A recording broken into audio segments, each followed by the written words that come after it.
नमस्कार दोस्तों, मैं आप सबके लिए आज एक बिल्कुल नई कहानी लेकर आया हूं जिसका नाम है सबका अपना अपना भाग। एक राज्य था अमरबेलपुर। उस राज्य के राजा थे चंद्रपति। उनकी दो पुत्रियां थीं जिनका नाम था राजकुमारी आम्रपाली और राजकुमारी मनमोहनी।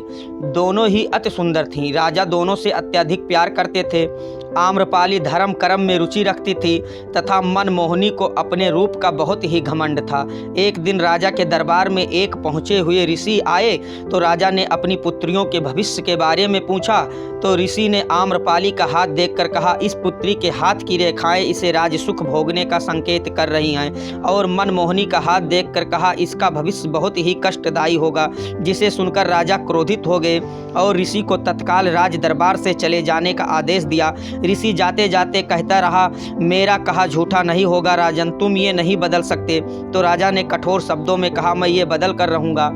कुछ समय बीता तो राजा ने अपनी बेटियों से पूछा कि बेटी आम्रपाली, ये बताओ तुम किसके भाग्य से खाती हो। तो आम्रपाली ने जवाब दिया, पिताजी मैं अपने भाग्य का खा पी रही हूँ। तो राजा को बहुत गुस्सा आया। फिर उन्होंने बेटी मनमोहनी से पूछा, बेटी तुम किसके भाग्य से खा पी रही हो। तो मोहनी बोली, पिताजी मैं आपके भाग्य से खा पी रही हूँ। राजा बहुत ही प्रसन्न हुए। राजा ने गुस्से में आम्रपाली की शादी एक लंगड़े भिखारी से कर दी तथा अपने राज्य से निकल जाने का आदेश दे दिया और अपनी दूसरी बेटी की शादी एक बड़े राजघराने में कर दिया तथा बहुत सा धन देकर विदा किया। समय बीतता रहा। अचानक राजा चंद्रपति के राज्य पर एक बलशाली राजा ने आक्रमण कर दिया। राजा वीरता से लड़े लेकिन वह जंग हार गए। उन्हें अपना राज्य छोड़ना पड़ा। उनके साथ उनके कुछ सैनिक भी थे। राजा ने सोचा, चलो कुछ दिन अपनी बेटी मनमोहनी के साथ बिता लूंगा और उससे सैनिक सहायता लेकर अपना राज्य जीत लूंगा। यही सोचकर राजा चंद्रपति बेटी मनमोहनी के राज्य में प्रवेश कर गए। उनकी बेटी पहले ही जान चुकी थी कि हमारे पिता अपना राज्य हार चुके हैं, इसीलिए उसकी तरफ से ऐसा कोई सत्कार न हुआ जैसा एक राजा का होना चाहिए। राजा को बहुत बुरा लगा लेकिन उन्होंने बेटी से कुछ न कहा। बेटी से एकांत में अपने पति से सैनिक सहायता दिलाने के लिए कहा। तब मनमोहनी बोली, पिताजी हम सैनिक सहायता नहीं दे सकते। अगर सैनिकों को हमने आपके साथ भेज दिया तो इधर कोई राजा ने हमारे राज्य पर आक्रमण कर दिया तो हम भी आपकी तरह दूसरे के रहमो करम पर हो जाएंगे, दर दर की ठोकरें खाएंगे, इसीलिए हम आपकी कोई सहायता नहीं कर सकते। मनमोहनी का दो टूक जवाब सुनकर राजा ने कहा, मैं तुम्हारा पिता हूँ बेटी, और इस बुरे वक्त में तुम अपनी होकर मेरी सहायता नहीं करोगी तो कौन करेगा। पिताजी ये अपना अपना भाग्य है, आपके भाग्य में ये दुख भरे दिन लिखे हैं तो मैं क्या कर सकती हूँ। राजा मायूस होकर बेटी के राज्य से निकलकर दूसरे राज्य के राजा से मदद के लिए चल दिए। वो पड़ोस के एक राज्य में गए तो वहाँ के राजा को देखकर उन्हें लगा कि उस राजा को उन्होंने कहीं देखा है पर कहाँ याद नहीं आ रहा था।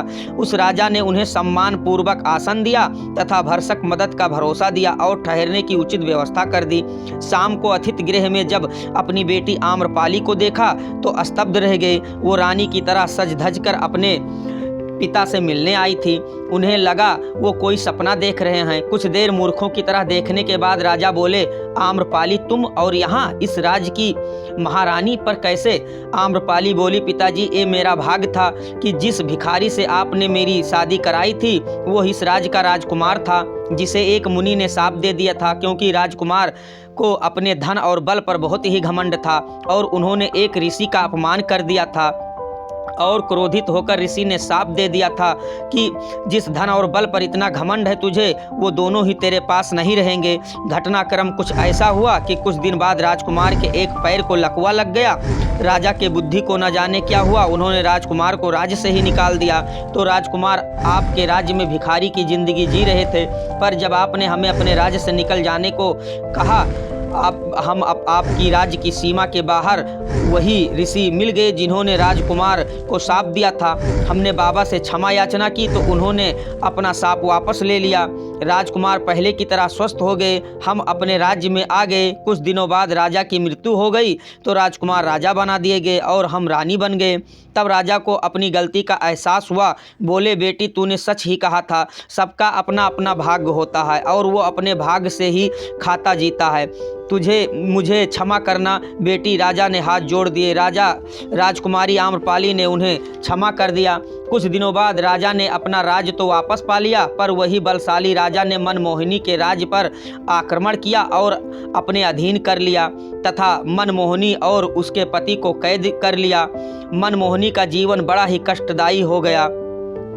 नमस्कार दोस्तों, ऐसे ही नई नई कहानियों का मज़ा लेने के लिए आप हमारा चैनल सब्सक्राइब करना ना भूलें। रामू स्टोरी। जय हिंद।